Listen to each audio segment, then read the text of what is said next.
Hello दोस्तों, study with as Mittal classes में आप सबका स्वागत है। और मैं हूं आपके साथ आचन मित्तल, एक बार फिर से हिस्ट्री की क्लासेस लेके आ चुकी हूं और मेरा आपका प्यार भरा नमस्कार। तो दोस्तों, हमारा हिस्ट्री में हम क्या पढ़ रहे थे।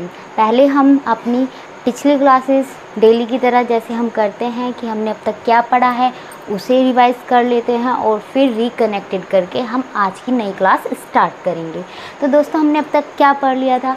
हमने ये पढ़ा था कि जो हिस्ट्री है, जिसके जनक हेरोडोटस हैं, उसको 3 पार्ट्स में डिवाइड किया हुआ है। प्री हिस्ट्री, प्रोटो हिस्ट्री और हिस्टोरिक पीरियड, यानी कि प्रागैतिहासिक काल, आद्य ऐतिहासिक काल और ऐतिहासिक काल। तो दोस्तों, हमने प्रागैतिहासिक काल पढ़ लिया था, जिसमें हमने 4 पार्ट पढ़े थे। कौन कौन से पढ़े थे? हमने पढ़े थे पुरापाषाण काल, मध्यपाषाण काल, नवपाषाण काल और त्राम्रपाषाण काल। ठीक है, तो हम इन्हें इंग्लिश में बोल देते हैं माइक्रोलिथ। जो मध्यपाषाण काल है उसको मेसोलिथ भी कहते हैं, माइक्रोलिथ भी कहते हैं। माइक्रोलिथ उसे उसके छोटे हथियार के कारण कहते हैं। न्योलिथिक कहते हैं, जिसमें खेती का आविष्कार हुआ था। और जो ताम्रपाषाण काल है उसको चिल्कोलिथ बोलते हैं, क्योंकि उसमें तांबे का आविष्कार हुआ था। ठीक है, आँख की खोज हमारी जो है वो पैलियोलिथिक में हो गई थी, जिसमें कि पुरापाषाण काल उसमें आँख की खोज हो गई थी। खेती का हमने मेन क्या था कि खेती सबसे पहले कहाँ हुई थी, तो मेहरगढ़ में हुई थी। कहाँ हुई थी? सुलेमान और पीरतल की पहाड़ों के बीच हुई थी। अब मुझे लगता है ये क्वेश्चंस बार बार रिपीट करने की ज़रूरत नहीं है, क्योंकि आपको बहुत अच्छे से याद हो गए होंगे। तो फिर चलिए दोस्तों आगे बढ़ते हैं। आगे हम अपने प्रोटो हिस्टोरिक पीरियड पे आ गए थे, यानी कि आद्य ऐतिहासिक काल। और आद्य ऐतिहासिक काल यानी कि सिंधु घाटी की सभ्यता, जिसके मैसेंजर जिन्होंने सबसे पहले बताया वो कौन थे? चार्ल्स मैसन थे। और लेकिन इसका जो जनक कहा जाता है वो किसे कहा जाता है?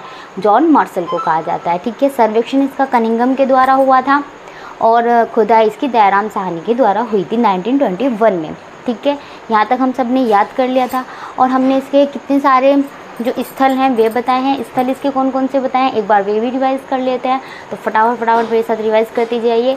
हड़प्पा, मोहनजोदड़ो, कालीबंगा, लोथल, रंगपुर जहाँ से धान की भूसी मिली है, धोलावीरा जो सबसे बड़ा स्थल है, और मोहनजोदड़ो जो कि सबसे बड़ा शहर है। और भारत में आने वाला शहर जो सबसे बड़ा है वो कौन सा होता है? वो होता है हमारा राखीगढ़ी। ठीक है, कालीबंगा में कालीबंगा मतलब चूड़ियाँ। ठीक है, हमने इसमें पढ़ा था कि इसमें यज्ञ की वेदियाँ मिली हैं, चूड़ियाँ मिली हैं। ठीक है, और लोथल में क्या था? लोथल एक पोर्ट था, यानी कि वहाँ पे एक बंदरगाह था और वहाँ से दूसरे देशों से व्यापार होते थे। ठीक है, इन सब की क्या क्या विशेषताएं हैं, यहाँ सब में क्या क्या मिला है, वो सब हमने इन डिटेल में बहुत अच्छे से पढ़ लिया था। ठीक है, तो अब हम इससे आगे आज अपनी सिंधु घाटी की सभ्यता को कंप्लीट कर लेते हैं और क्या स्टार्ट करेंगे। दरअसल अब हम देखते हैं, ठीक है, क्या कि यहाँ तक हमारा क्वेश्चंस हो गए कंप्लीट। अब आज की वीडियो में हम एंट्री करते हैं कि देखो क्या हुआ था कि जब सिंधु घाटी की सभ्यता चल रही थी ना, तो उसके साथ साथ और भी सभ्यताएं पनप रही थी और कुछ सभ्यताएं उससे पहले की भी थी। तो सबसे ज़्यादा तो यही क्वेश्चन इम्पोर्टेंट हो जाता है कि सबसे पुरानी सभ्यता कौन सी है। देखो, जब मैं कॉम्पिटिटिव एग्ज़ाम की तैयारी कर रही थी ना, तो मुझे ये क्वेश्चन ना बहुत चक्कर देता था कि यार सबसे पहले कौन सी है। दरअसल क्या था, जब हम 5th-6th की क्लासेस में हिस्ट्री पढ़ते हैं ना, तो हम कौन सी पढ़ते हैं? नील नदी की सभ्यता पढ़ते हैं कि भाई सबसे पहले वहीं पे था। फिर याद आता है मेसोपोटामिया की सभ्यता, अब सिंधु घाटी की सभ्यता होती है। दिमाग ख़राब हो जाता है। देखो क्या होता है ना कि हर जगह लिखा हुआ सब कुछ सही है। ठीक है, हम यूट्यूब पे अलग अलग चैनल्स में भी देखते हैं, सब सही बता रहे हैं, लेकिन हमें थोड़ा सा क्लियरिफाई करना होता है। क्लियरिफाई का मतलब ये है कि हमें क्या करना है। देखो कि जिस सिंधु घाटी की सभ्यता है ना, वो सबसे पुरानी सभ्यता है, लेकिन नगरीय सभ्यता है। कैसी सभ्यता है? नगरीय सभ्यता है।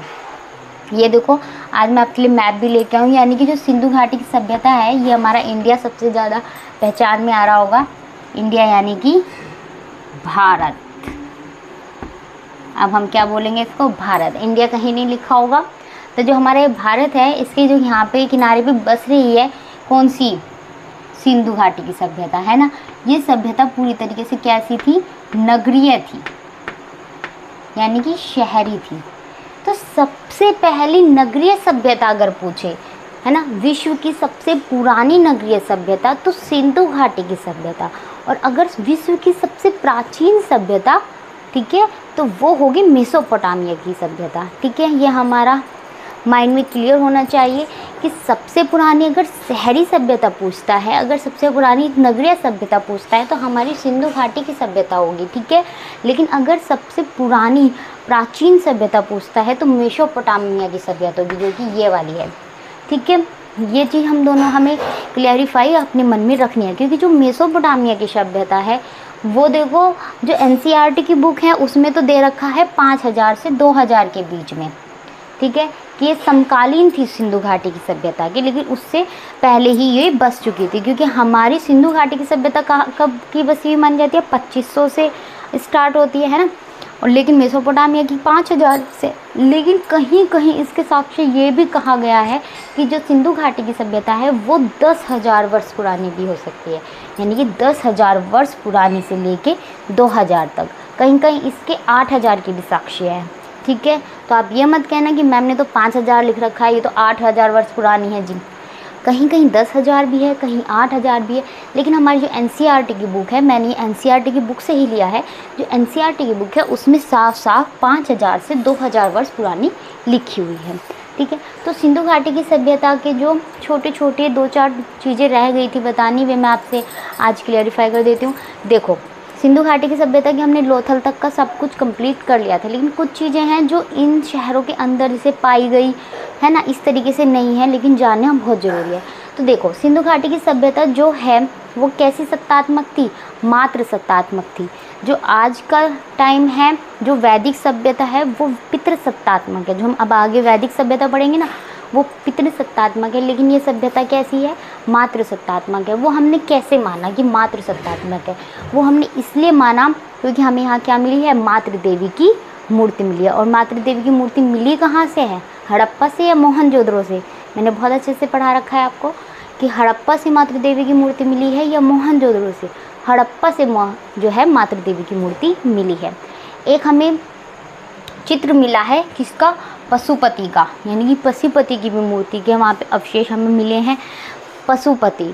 तो वहाँ के जो अगर आएगी सिंधु घाटी सभ्यता के जो भगवान थे, ठीक है, जो वे मानते थे, वे कौन से उसको मानते थे, तो किसे मानते थे, पशुपति को, यानी कि शिव शंकर भगवान पशुपति के रूप में उनकी पहचान की गई है। उन्हें पशुपति के रूप में ही उनकी पहचान क्यों की गई है, क्योंकि देखो वहाँ पे क्या था, मैं आपको यहाँ पे एक वो चित्र बना के दिखाती हूँ कि इस तरीके से एक मोहर मिली है ना, तो मोहर पे भी और एक पशुपति का वो भी मिला है, इस तरीके से एक शील्ड सी मिली है, उस पर पशुपति बैठे हुए हैं। वो हमें कहाँ से मिली है, वो हमें मिली है मोहनजोदड़ो से। ठीक है, तो वहाँ बीच में तो कुछ इस तरीके से यहाँ पे मूर्ति बनी हुई है, वो कुछ ठीक है ऐसे ही वहाँ पे उन्होंने कुछ सींग धारण कर रखे हैं, और यहाँ पे पीपल की पत्ती, ठीक है, यहाँ पे गाय, लेकिन गाय जो है वो मतलब इस वाली तस्वीर में है नहीं। ठीक है, मैं कह रही हूँ कि गाय की जगह वो एक सींग वाला गेंडा, मतलब उसका क्या था, शरीर तो जो था वो गाय वाला था, ठीक है, लेकिन सींग उसके केवल एक थे, तो यानी कि आप उसे बैल भी कह सकते हो। ठीक है, गाय के साक्ष्य नहीं मिले क्योंकि वहाँ पे गाय इतनी इंपॉर्टेंट नहीं थी, अगर इम्पोर्टेंट होती तो इस वाली तस्वीर में मिलती। ठीक है, और आपको बहुत सारे अलग अलग तरह के जानवर, यानी कि सांप भी मिला है, पत्तियाँ मिली हैं, वृक्ष मिले हैं, अलग अलग तरीके के जानवर मिले हैं।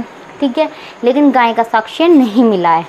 ठीक है, तो इसलिए पशुपति का वहाँ पे कि इतने सारे पशुओं से घिरे हुए एक इंसान बीच में बैठा है, यानी कि ये क्या है, पशुपति है। तो पशुपति होने के साक्ष्य मिले हैं कि पशुपति की वहाँ पे पूजा की जाती होगी। ठीक है, तो दो चीज़ क्वेश्चन क्या है कि कौन सी थी, मातृ सत्तात्मक थी, और कौन से भगवान पूजे जाते थे, पशुपति पूजे जाते थे। ठीक है, अब हमारी तीसरी चीज़ क्या आती है कि मोहरे और सिक्के। देखो, सिक्के का सेशन मैं एक अलग से लेके आऊँगी, जिसमें हम ये बात करेंगे कि कौन कौन से सिक्के किस किस काल में किस किस राजा के द्वारा प्रचलित किए गए, निकाले गए। ठीक है, और फिर जब हम उन राजाओं के बारे में बात करेंगे तब भी उनके बारे में बात कर लेंगे, तो हमारे वो बहुत अच्छे से पक्के याद हो जाएंगे। ठीक है, तो अब हम क्या कर रहे हैं कि इसकी मोहरे और इसके सिक्के देख लेते हैं, किसके, सिंधु घाटी के। तो सिंधु घाटी की सभ्यता में जो मोहरे थी वो सेल खड़िया की बनी हुई थी। ये क्वेश्चन 4 से 5 बार पूछा गया है कि जो सिंधु घाटी की सभ्यता की मोहरें हैं वो किसकी बनी हुई थी, तो वे बनी हुई थी सेल खड़िया की। सेल खड़िया क्या होता है? सेल खड़िया एक तरह का पत्थर से टाइप का होता है, ठीक है। और सिक्के किसके बने हुए थे? टेराकोटा के। टेराकोटा हम कह सकते हैं कि जो मिट्टी होती है उसे पकाने के बाद कुछ बन जाता है ना, तो उस टाइप को हम टेराकोटा बोल सकते हैं, ठीक है। तो जो टेराकोटा के क्या थे? सिक्के थे। और मोहरें किसकी बनी हुई थी? सेल खड़िया की थी। देखो मैंने इन दोनों में से कोई चीज़ नहीं देखी है, तो इसलिए मैं कुछ श्योरिटी नहीं कह सकती, लेकिन हाँ जो किताबों में लिखा हुआ है वो यही लिखा हुआ है कि जो मोहरें हैं वो सेल खड़िया की बनी हुई हैं और जो सिक्के हैं वे टेराकोटा के बने हुए हैं, ठीक है। और वहाँ से हमें बाट मिला है। बाट कैसा मिला है? सिंधु घाटी की सभ्यता से हमें बाट मिला है, वो भी 16 किलो का। यानी कि हम ये सोच सकते हैं कि 16 किलो से नीचे तो मेरे कोई चीज़ देते ही नहीं होंगे। जो भी चीज़ देते होंगे 16 या 32, ठीक है ना, इसी हिसाब से क्वांटिटी बढ़ाते हुए देते होंगे, क्योंकि वहाँ का हमें जो एक बाट मिला है वो 16 किलो का मिला है, ठीक है। 16 किलो से भैया नीचे कोई बात ही ना करो, ठीक है। और एक चीज़ ये कि वे लोग ना युद्ध से प्रचलित नहीं थे, क्योंकि वहाँ पे तलवार जैसे चीज़ के कोई भी साक्ष्य नहीं मिला है। किसी भी स्थल से हमें तलवार जो है वो प्रोवाइड नहीं हुई है, ठीक है। तो हम ये कह सकते हैं कि वे शांति प्रिय लोग थे, युद्ध से वे परिचित नहीं थे। अब एक चीज़ हम ये सोच सकते हैं कि जो मोहनजोदड़ो में हमें क्या मिला था? मृतकों का टीला मिला था, यानी कि इतने सारे लोग वहाँ मरे हुए मिले। हमने बताया था ना कि किसी के हाथ नहीं था, किसी के पैर नहीं था। तो देखो ये हो सकता है कि बाहर के जो लोग आए, ठीक है, उन्होंने जो अटैक किया मोहनजोदड़ो पे, तो उन लोगों पे अटैक करके उन्हें मार गिराया। अगर उनके पास तलवार वलवार कुछ होता तो शायद वे भी मार देते, है ना। अब लाठी के आगे तलवार तो नहीं तलवार के आगे लाठी तो नहीं टिक सकती ना। तो इस तरीके से हम इस तरीके से सोच सकते हैं कि जो वहाँ पे वो मृतकों का टीला मिला हुआ है ना, वो इस तरीके से ही मिला हुआ कि बाहर से किसी ने अटैक किया और उन सबको खल्लास सारा ख़त्म कर दिया, ठीक है। तो लेकिन हम ये कह सकते हैं बहुत अच्छी तरीके से कि वे लोग शांति प्रिय थे। बाहर से आने वाले शांति प्रिय नहीं थे, वे लोग शांति प्रिय थे, इसलिए वे युद्ध से परिचित नहीं थे। तो इसलिए हमें वहाँ पे तलवार जैसे साक्ष्य नहीं मिलते हैं और ना ही वहाँ पे कोई युद्ध का परिणाम मिलता है, ठीक है। अब हम चलते हैं अपनी आगे की ओर, आगे यानी कि हमारी और सभ्यता है। तो यहाँ सिंधु घाटी की सभ्यता हम यहाँ पे ख़त्म करते हैं, ठीक है। सिंधु घाटी की सभ्यता से रिलेटेड सबसे इम्पोर्टेंट क्वेश्चन ये बनता है कि ये एक सभ्यता ख़त्म कैसे हुई, ठीक है। तो ये सभ्यता ख़त्म जो हुई है वहाँ पे ना बाढ़ आ गई होगी क्या, कि जैसे हम ये देखते हैं ना कि यहाँ पे बसा हुआ था और यहाँ से ये सिंधु नदी निकली हुई थी, तो सिंधु नदी के किनारे ही ये सारे नगर बसे हुए थे, है ना। तो सिंधु नदी के किनारे ही सारे नगर जिस तरीके से बस रहे थे, तो अब जैसे हमने देखा ना केदारनाथ में जो बाढ़ आ गई थी बहुत भयंकर वाली, तो क्या हुआ कि सब कुछ तहस नहस करके ले गई, बहुत सारे लोगों को सब कुछ ख़त्म कर दिया। तो उसी तरीके से सिंधु नदी में भी ना बाढ़ आई होगी, तो उस वजह से क्या हुआ होगा कि जो जितने भी वहाँ पे नगर बस रहे थे ना, वहाँ के सारे नगर उजड़ गए। या फिर एक चीज़ और हो सकता है कि जैसे हमें वहाँ पे मृतकों का टीला मिला हुआ है ना, तो उस हिसाब से हम यह भी कह सकते हैं कि आर्यों का आक्रमण हुआ होगा, क्योंकि इसके बाद वैदिक काल की स्थापना होती है। वैदिक काल में आर्य आए हुए थे, है ना। तो किसी दूसरे लोगों ने आके वहाँ पे अटैक किया और सब कुछ ख़त्म कर दिया, ठीक है। ये दो मान्यताएं सबसे ज़्यादा इम्पोर्टेंट है और ये ही पेपरों में आता है कि पेपरों में लिखो ना कि बाढ़ का आना, ठीक है। अगर बाढ़ का आना लिखा है तो आप उस पर राइट मार सकते हैं। अगर बाढ़ का आना, आर्यों का आना और एक चीज़ और दे रखी है तो आप फिर कहते हैं ना ऑल ऑफ दोज, तो फिर आप तीनों पे करके टिक करके आ सकते हैं कि तीनों ही सही हैं, ठीक है। और इसके अलावा ज़्यादा कुछ है नहीं कि आप जैसे हम देते हैं ना कि सिंधु घाटी सभ्यता का अंत हुआ कैसे, तो वो बस यही हुआ है कि लास्ट में सभी वीडियो में यही बताते हैं कि ये अंत इसी प्रकार हुआ है कि वहाँ पे क्या आ गई, बाढ़ आ गई, तो सिंधु घाटी की सभ्यता उजड़ गई। तो अब हम नेक्स्ट चलते हैं किस पे, मेसोपोटामिया की सभ्यता पे। तो देखो जी, जो मेसोपोटामिया की सभ्यता है वो 10,000 वर्ष पुरानी सभ्यता है, ईसा पूर्व यानी कि बिफोर क्राइस्ट। तो जो 10,000 वर्ष पुरानी सभ्यता ये है, लेकिन जो हमारी NCERT की बुक्स है उसमें क्या है 5,000 से 2,000 वर्ष तक। तो देखो मैं आपके लिए लाई हूँ वर्ल्ड मैप। तो ये रहा हमारा भारत, और भारत से यहाँ पे देखिए, यहाँ इराक में ये मेसोपोटामिया की सभ्यता जो है फली फूली। तो ये किस नदी के किनारे थी? जैसे सिंधु घाटी की सभ्यता है ना, सिंधु नदी के किनारे, तो क्वेश्चन पूछा जाता है कि ये किस नदी के किनारे थी? तो ये थी हमारी टिग्रिस और यूफ्रेटस। ठीक है, टिग्रिस और यूफ्रेटस नदी के किनारे ये सभ्यता जो है बसी हुई थी, यानी कि टिग्रिस इधर था, यूफ्रेटस इधर था, और बीच में मेसोपोटामिया की सभ्यता बस रही थी। अच्छा, मेसोपोटामिया का अर्थ क्या होता है? मैं आपकी नॉलेज के लिए बता रही हूँ, क्वेश्चन नहीं आता, आ भी सकता है, एग्जामिनर का दिमाग घूमने में देर नहीं लगती। तो मेसोपोटामिया का मतलब होता है दो नदियों के बीच का भाग। क्या होता है? दो नदियों के बीच का भाग। तो एक नदी ये इधर से जा रही है, एक नदी इधर से जा रही है, बीच में मेसोपोटामिया की सभ्यता बसी हुई है। तो इस तरीके से इसका नाम क्या पड़ गया? मेसोपोटामिया की सभ्यता पड़ गया, जो कि कहाँ है? इराक में है। तो मेसोपोटामिया की सभ्यता कहाँ है? इराक में है, टिग्रिस और यूफ्रेटस के बीच है। 5000 से 2000 के बीच ये सभ्यता रही है। तो देखो, इस सभ्यता में 4 सभ्यताएं शामिल थी। कौन कौन सी सभ्यताएं शामिल थी? इस सभ्यताएं में थी 4 सभ्यता शामिल। 4 सभ्यता कैसे शामिल थी? देखो कि जैसे ये है ना, तो अब यहाँ पे भी कोई सी सभ्यता है, यहाँ पे भी है, यहाँ पे भी बस रही है। तो छोटी छोटी 4 सभ्यताओं को मिलके मेसोपोटामिया की सभ्यता बनी है। अब छोटी छोटी भी 4 सभ्यताएं हैं ना, वे बहुत इंपॉर्टेंट है, उन चारों को हमें याद रखना है। तो जो पहली सभ्यता है सुमेरियन की सभ्यता। कौन सी सभ्यता? सुमेरियन की सभ्यता। दूसरी कौन सी है? बेबीलोन की सभ्यता। अच्छा, इन सब में सबसे इम्पोर्टेंट कौन सी मानी जाती है? बेबीलोन की सभ्यता। तीसरी कौन सी है? सीरियन की सभ्यता। असीरियन की सभ्यता यानी कि जो सीरिया में बसी थी, पास में ही सीरिया था ना, पास में ही सीरिया था, वहाँ से।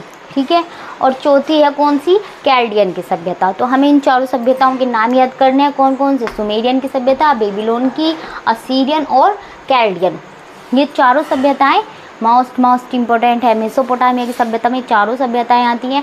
क्वेश्चन क्या बन सकता है कि इन चारों के नाम में से एक नाम गायब कर देगा और पूछ लेगा, बताओ जी कौन सा इनमें से नहीं है। ठीक है, जैसे कि अगर उसने कैल्डियन की सभ्यता हटा के यहाँ पे रोम लिख दिया, रोम की सभ्यता, तो अब आप बताओ मेसोपोटामिया की सभ्यता में से कौन सी सभ्यता नहीं आती? सुमेरियन, बेबीलोन, असीरियन या रोम। तो अगर आपने चारों याद कर रखी होगी तभी तो आपको पता होगा कि रोम की सभ्यता नहीं आती है, यहीं पकड़ा गया। ठीक है, यहाँ तो कैल्डियन की सभ्यता आनी थी। तो मेसोपोटामिया की सभ्यता में 4 सभ्यता मिली है। अच्छा, जो बेबीलोन है ना, इसे हमें 2 तरीके से और याद रखना है। वो कैसे कैसे याद रखना है कि जो बेबीलोन है, इसमें क्या हुआ था? जो सिकंदर है ना, उसने क्या करा था? मेसोपोटामिया की सभ्यता जो है, अब ये मत कहना कि सिकंदर की बात तो होती है चंद्रगुप्त मौर्य के टाइम, है ना। चंद्रगुप्त मौर्य से पहले सिकंदर आ चुका था, यानी कि आपका घनानंद परमानंद के टाइम पे। तो यहाँ पे मैं यहाँ पे से कैसे लेके आ गई सिकंदर को? तो वो देखिए, मेसोपोटामिया की सभ्यता तब से फलती फूलती आ रही थी। ठीक है, बनती आ रही थी। तो सिकंदर के टाइम तक भी ये सभ्यता थी। ठीक है जी, तो इसलिए हम इसे कह सकते हैं कि जो बेबीलोन है वो सिकंदर से जुड़ा हुआ है। वो कैसे कि सिकंदर ने ना मेसोपोटामिया की इन चारों शहरों पे, शहर नहीं, इन चारों राज्य कह सकते हैं क्योंकि अलग अलग तरह थी, तो इन चारों पे राज करा था। ठीक है, चारों को, इनके जो राजाएं जो बन रहे थे उन सबको हरा के, अब राजा उस टाइम पे नहीं थे, लेकिन धीरे धीरे जब तक सिकंदर पैदा हुआ ना, तब तक राजा वाजा सब बन चुके थे। तो तब उसने इन चारों को जीत लिया था। और जो सिकंदर का मकबरा है ना, यानी कि सिकंदर की जो कब्र है वो कहाँ है? बेबीलोन में है। और बेबीलोन को हम एक तरह से इसलिए भी याद करते हैं क्योंकि बेबीलोन में क्या है? झूलता बगीचा है, यानी कि बगीचा झूल रहा है। नहीं, ऐसा कुछ नहीं है कि बगीचा ही झूल रहा है। वो जो बनाने वाले हैं ना, उसकी तारीफ़ है, उसकी काबिल तारीफ़ है कि उसने इस तरीके से उस झूले को डिज़ाइन किया है कि वो झूला जो है इस तरीके से लगता है कि वो झूला झूल रहा है। ठीक है, तो वो झूलता बगीचा, ये हमारा क्वेश्चन बनता है कि झूलता बगीचा कहाँ स्थित है? बेबीलोन में स्थित है। ठीक है जी, तो मेसोपोटामिया की चारों सभ्यताएं हमें याद हो गई हैं। अच्छा, मेसोपोटामिया की 2-3 चीज़ें हैं बहुत इंपॉर्टेंट सी, उन्हें याद कर लिया। तो मेसोपोटामिया में क्या था? मंदिर था, जिसे क्या कहते थे? जिगुरत। क्या कहते थे? जिगुरत। तो तो ये आपको जिगुरत नाम दे सकता है कि जिगुरत किसे कहा जाता है, या जिगुरत नाम कहाँ प्रयोग हुआ है, जिगुरत कौन से मंदिरों में था, या जिगुरत नाम कौन सी सभ्यता में था। इस तरीके से क्वेश्चन पूछ सकता है। तो मेसोपोटामिया में जिगुरत जो है मंदिर था। अच्छा, ये किस तरीके से होते थे ना कि कुछ इस तरीके से ऐसे ऐसे करके बहुत ऊंचाई पे यहाँ पे मंदिर के कहते थे यहाँ पे है जो भगवान बैठे हैं वो यहाँ है। धार्मिक था ये भी मेसोपोटामिया का। ठीक है, तो यह कहाँ है, ये यहाँ है, इंडिया की यहाँ है। लेकिन यहाँ से यहाँ तक उस टाइम भी व्यापार के जो साक्ष्य हैं वो मिले हैं, क्योंकि यहाँ पे बीच में क्या पड़ता है, फारस पड़ता है। क्या पड़ता है, फारस। ये इराक में है ना, तो यहाँ पे फारस से जो हमारी सिंधु घाटी नदी है वहाँ पे क्या है, सिंधु घाटी सभ्यता है। तो यहाँ से यहाँ तक क्या होता था, व्यापार होता था नाव के द्वारा। ठीक है जी, तो व्यापार होता था। ठीक है, क्योंकि हमें कैसे पता चला, क्योंकि जो मोहरें हमें यहाँ से मिली हैं वही मोहरें हमें अपने भारत से मिली हैं, लोथल से मिली हैं। ठीक है, तो इस चीज़ से हम ये कह सकते हैं कि जो व्यापार है वो इन दोनों के बीच होता था। ठीक है, तो नगरीय सभ्यता लेकिन हमारी थी और ये सभ्यता ग्रामीण सभ्यता थी। ठीक है जी, यहाँ पे कंप्लीट होता है हमारा मेसोपोटामिया का। एक चीज़ और है कि मेसोपोटामिया की लिपि कैसी थी, चित्रात्मक थी। लेकिन चित्रात्मक हमारी सिंधु घाटी नदी भी की लिपि भी थी, लेकिन हमारी वो जो लिपि है नहीं पढ़ी गई। और जो ये लिपि है वो कुछ इस प्रकार से थी, देखो जैसे ना ये मछली है, अभी ना ये मछली कहाँ से, ये मछली की आकृति है ना, कर देते हैं सीधा, और फिर ये इस तरीके से वहाँ पे बनी हुई मिली है, तो इसे मछली की आकृति के रूप में हमने देखा है। तो ये क्या है, मछली। क्या है ये, मछली जल की रानी है और जीवन इसका पानी है। ठीक है जी, तो ये मछली है। तो इस तरीके से वहाँ की क्या थी, चित्रात्मक लिपि थी। ठीक है दोस्तों, अब आपको पता चल गया होगा कि वहाँ की लिपि कैसी थी। उस लिपि को पढ़ा जा सकता है। ठीक है, थोड़ा थोड़ा वहाँ की लिपि को पढ़ा गया, लेकिन हमारी जो सिंधु घाटी की लिपि थी ना, इसको नहीं पढ़ा गया। चलो अब बढ़ते हैं आगे। तो जो हमारी यहाँ पे दजला फरात की नदी, दजला फरात समझते होंगे ना, टिग्रिस और यूफ्रेटस का ही हिंदी में नाम है दजला और फरात की नदी। ठीक है, टिग्रिस और यूफ्रेटस ज़्यादा आता है आजकल क्वेश्चनों में, इसलिए मैंने लिख रखा है। पहले दजला और फरात आता था। ठीक है, अब आते हैं यहाँ से यहाँ तक। तो यहाँ पे एक पनप रही थी नील नदी की सभ्यता। नील नदी की सभ्यता के बारे में हमने 6th क्लास से ही पढ़ा है ना, तो ज़्यादा परेशानी नहीं होगी। यहाँ पे बह रही है ये नील नदी और इसके किनारे ये सभ्यता पनप रही है। तो इसे मिस्र की सभ्यता, नील नदी कहाँ थी, मिस्र में थी, तो इसे मिस्र की सभ्यता के नाम से भी जाना जाता है। ठीक है जी, तो जो मिस्र की सभ्यता है ये भी 5000 से 2000 वर्ष के आसपास ही पनप रही थी। तो जो नील नदी की सभ्यता है इसमें एक बहुत इम्पोर्टेंट क्वेश्चन बन के आता है, वो क्या, ये सभ्यता किस नदी के किनारे थी। हाँ, ये भी है कि नील नदी के किनारे थी, लेकिन यहाँ पे 2-3 चीज़ें हुई जो बहुत इम्पोर्टेंट है। सबसे पहले पिरामिड। ठीक है, पिरामिड तो आपने भी देखे होंगे, बहुत बड़े बड़े ऊंचे ऊंचे टीले होते हैं। ठीक है, देखो ये मैंने यहाँ पे बनाने की कोशिश की है। इस तरीके के पिरामिड, ये 2 पिरामिड है, एक ये और एक ये। यहाँ पे बहुत छोटे दिखाई दे रहे हैं, लेकिन वहाँ पे बहुत बड़े हैं। बहुत बड़े का मतलब बहुत ज़्यादा बड़े, जैसे कि हमारे यहाँ पहाड़ होते हैं ना, वो तो प्राकृतिक होते हैं, लेकिन जो ये पिरामिड है ना, ये उन लोगों ने बना रखे हैं, वे प्राकृतिक नहीं है। पता है इसमें क्या है, इसमें ना यहाँ पे इस तरीके से ना पत्थर है, एक एक पत्थर पता है कितने कितने किलो का नहीं है, टन का है। हाँ जी, टन का, वो भी 200 टन के पत्थर उन लोगों ने क्या किए, पिरामिड बनाए, और वो भी यहाँ से लेके यहाँ तक। और इतनी बारीकी से इस पिरामिड को बना रखा है कि इसमें कुछ भी अंदर जाने की जगह नहीं है। इस तरीके से उन्होंने इस पिरामिड को कवर कर रखा है। और इस पिरामिड के अंदर है क्या, कहते हैं वे लोग कि इस पिरामिड के अंदर जो है वो है कब्र वहाँ के राजाओं की। ठीक है, और वहाँ का एक फिरौन नाम का भी था राजा, जिसके बारे में हम आगे बात करेंगे, है ना। तो फिरौन नाम का राजा था, वो बहुत क्रूर था, बहुत क्रूर। ठीक है, तो यहाँ पे इस तरीके से पत्थर लगा लगा के। अच्छा, ये बात आज तक ना कोई भी, यानी कि अमेरिका वाले हम लोग कोई भी नहीं समझ पाए कि इतने भारी टन के पत्थर, यानी कि 200 टन के पत्थर वे इतनी ज़्यादा ऊंचाई पे उन्होंने कैसे रखे होंगे। उस टाइम तो कोई भी सुविधा नहीं थी, तो उन लोगों ने कैसे रखे होंगे, उसी तरीके से तो रखे होंगे, या फिर शक्ति होगी उनके पास कोई, है ना।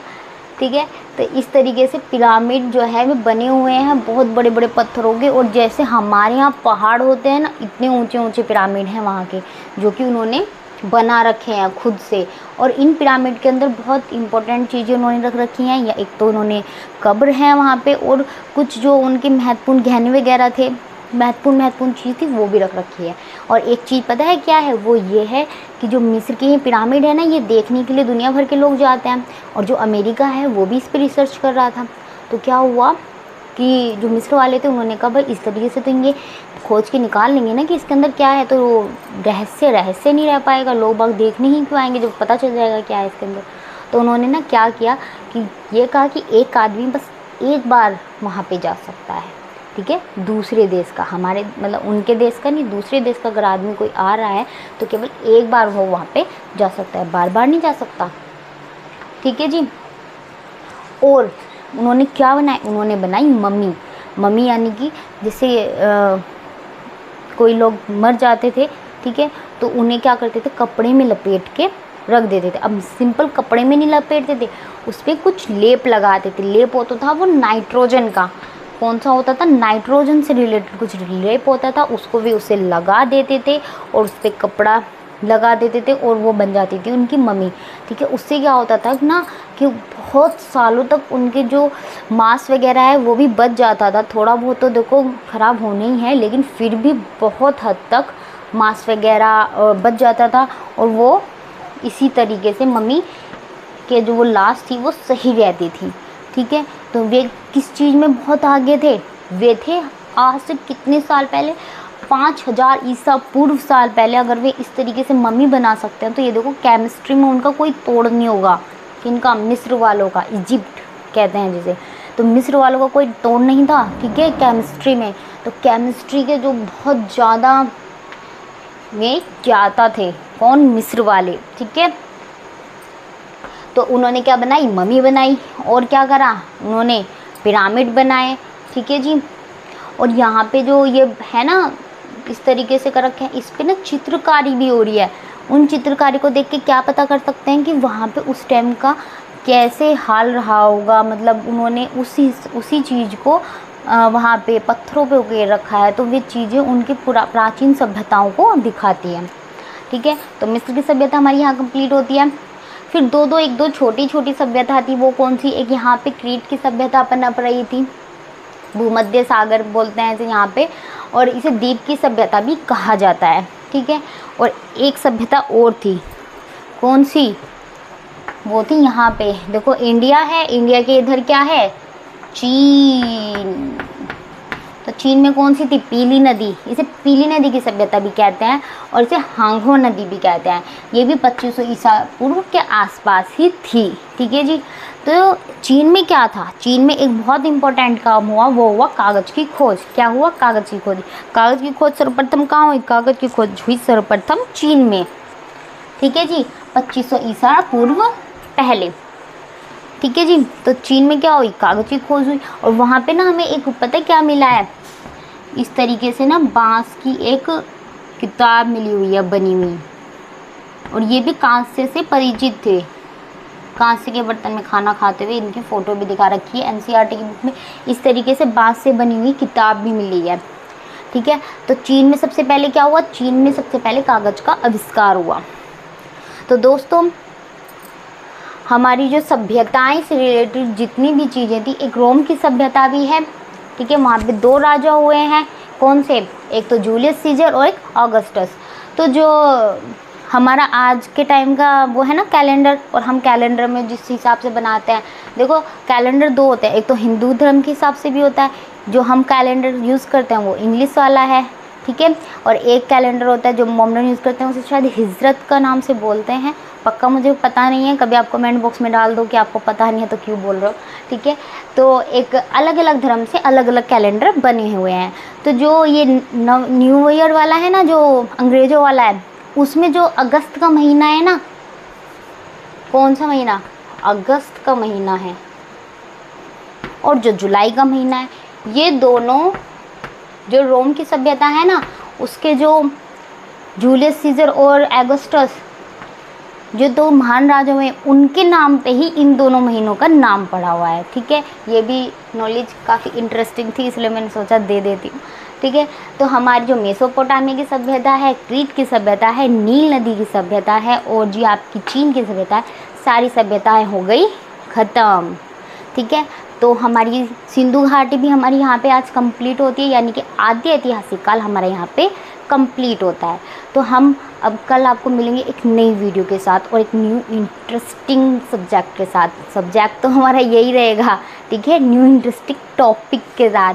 टॉपिक हमारा धर्म से रिलेटेड हो सकता है, धर्म से रिलेटेड, क्योंकि इसके बाद क्या हुआ ना कि अब क्या होगा, सभ्यता ये तो ख़त्म हो गई। सिंधु घाटी की सभ्यता कब हो गई थी, 1700 के टाइम हो गई थी। फिर 700-800 साल तक कुछ नहीं हुआ। ठीक है, फिर क्या आया, फिर आया 1000 वर्ष से 600 ईसा तक, ईसा पूर्व तक क्या हुआ, वैदिक काल आया। कौन सा काल आया, वैदिक काल आया। और वैदिक काल में हम क्या पढ़ेंगे, वैदिक काल में हम पढ़ेंगे वेद, उपवेद, ब्राह्मण ग्रंथ। ठीक है, बहुत सारी चीज़ें और बहुत इंटरेस्टिंग तरीके से कि आपको उंगलियों पे याद हो जाएगी। ठीक है, और इसके साथ ही साथ क्या हुआ, धर्म उभरने लगे अलग अलग, बुद्धिज़्म, जैनिज़्म, इस्लाम धर्म, ईसाई धर्म, सब धर्मों के बारे में बात करेंगे। ठीक है, कोई भी क्वेश्चन कहीं से भी छूट के नहीं जाएगा, सबको पकड़ के रखेंगे। तो हम पढ़ेंगे अब क्या, वैदिक काल। ठीक है, और इसी काल में जो सिक्के वगैरह जारी हुए वो सब भी पढ़ेंगे। ठीक है, तो हम कल मिलते हैं एक न्यू टॉपिक के साथ। आद्य ऐतिहासिक काल हमारा आज यहीं पे कंप्लीट हो जाता है, यानी कि प्रोटो हिस्टोरिक पीरियड हम यहाँ पे कंप्लीट कर रहे हैं।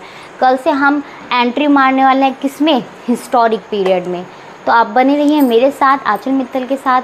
और ये सब वीडियो देखने के लिए आपका बहुत बहुत धन्यवाद। और अगर आपको वीडियो पसंद आई हो तो प्लीज़ लाइक किए बिना मत जाइएगा, और प्लीज़ वीडियो को सब्सक्राइब कीजिएगा। अच्छा, अगर आपको कुछ भी चीज़ अच्छी लगी हो या बेकार लगी हो, जैसी भी लगी हो, प्लीज़ कमेंट ज़रूर कीजिएगा। धन्यवाद।